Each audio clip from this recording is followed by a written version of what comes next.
Sinita ang van na ito sa operasyon ng Special Action and Intelligence Committee for Transportation ng DOTR sa Alabang Muntinlupa kahapon. Improvised daw kasi ang plaka nito. Nang usisain ng driver kung saan ang plaka nito, hindi siya makasagot. Lisensya sa yung authorization. Mamaya ka na mag-cellphone. Mamaya ka na mag-cellphone.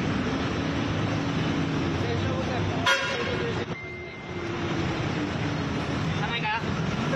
Wala kayo sa akin. Naghintay lang ako ng wala ko sa cellphone. Dahil nagpagawa ng sariling plaka ang van, kolorom ito ayon sa DOTR SAICT.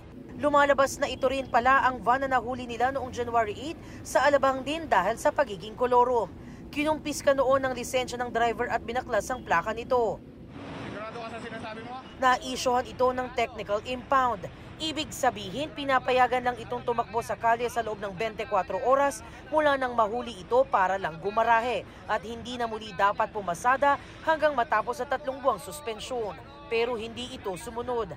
Ayon sa DOTR SAICT, mahaharap ang driver sa patong-patong na paglabag tulad ng no authorization to use improvised plates, failure to carry driver's license at obstruction. Sir, nasaan ang plaka niyan?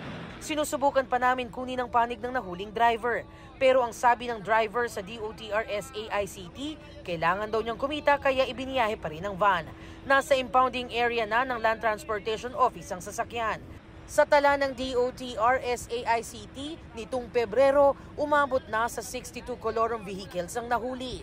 Tinatayang aabot sa 23.4 million pesos ang kabuuang multang pinataw sa pinaigting na kampanya kontra kolorom.